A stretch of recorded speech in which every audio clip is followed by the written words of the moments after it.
guys, welcome to Talk of the Town. I'm your host Jessa Jeremiah, and we have an excellent show for you today. So stick around because we've got lots of exciting things coming up, including the launch of a brand new show called Girl Talk. But first and foremost, we have a very special guest here. President of WMC Foundation, Jim Morgan, joins us first. So, Jim, I'm so excited to have you on today. Welcome. Well, thank you. It's my pleasure to be here. Yeah, well, I've been looking into some of the things that your foundation has been a part of, and really cool stuff that I wanted to make sure viewers at home were aware of. So, first of all, just give us a little bit of background for folks who don't know what WMC is, what you guys do, and why your foundation exists. Well, we're an affiliate of Wisconsin Manufacturers and Commerce, and that's the state's business association that does a lot of work on public policy.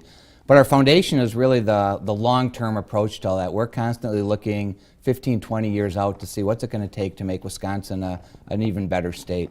Absolutely, and you guys take some partners in that effort, a lot of very important people. So talk to me about some of the organizations that you guys work with.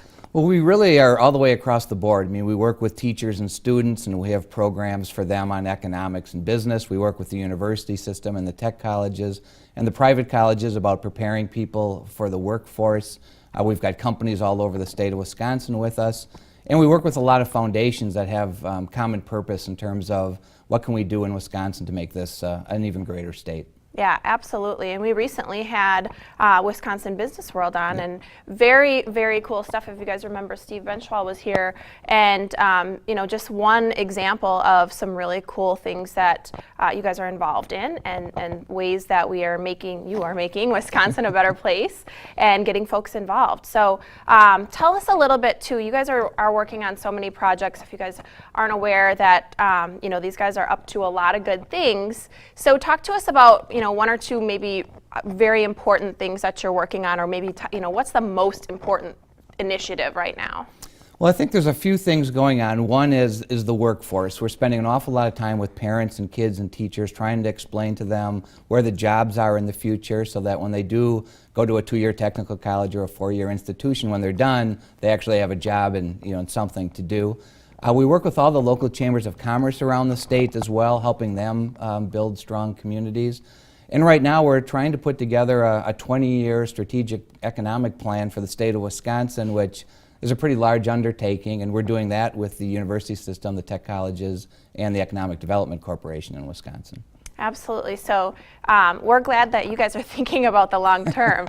We need somebody to do that for us, and I know that you guys, there's a lot involved with that, and a lot of components to thinking about Wisconsin's future and what kinds of things we can do to be prepared for things that may happen down the way, along the way, as things are changing. The population is aging. The workforce is just different every day, and certainly in 20 years will be very different. Yes. And you guys are working on a project called the Future Wisconsin Project. So I know this is a big initiative for you guys. Talk to us a little bit about that.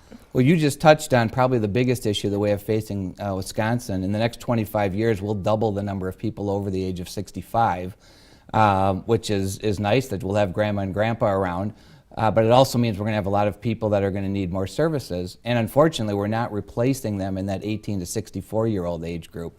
So that's going to be an issue for us. So one of the things that we're really looking at is how do you intervene on that? How do we get more people to come to Wisconsin? How do we keep the kids that we have here? And really, how do we begin to brand Wisconsin as being the state that's irresistible for businesses and people, that this is where they want to come to? And that's really where we're going to spend probably the next 15 to 20 years, is making sure we've got those people in place to do the jobs and have the careers that they want in Wisconsin. Absolutely. And before we go, we're getting close to time here, but talk to me about maybe some of those efforts or projects. You guys are launching a school-to-school initiative. So tell me about that just a little bit before we go, and when that's going to start. Well, we've really been doing that for quite some time, and what we're trying to do is make sure that kids, again, know where they want to go, that they're making good decisions in terms of the careers that they want to have. And so we're trying to do as much of that workforce counseling as we can with them, starting as early as 6th grade, trying to expose them to what's available out there. Yeah, and I think that's all very important stuff, and I would like to have you guys back and hear more about it, because it's very interesting to sort of see how the future of Wisconsin is going to be shaped and what you guys are doing to make an impact on what we're going to see in the future. So Jim, greatly appreciate you coming on from WMC Foundation, and that's it, we're out of time. So you guys stick around, we've got more Talk of the Town coming up right after the break.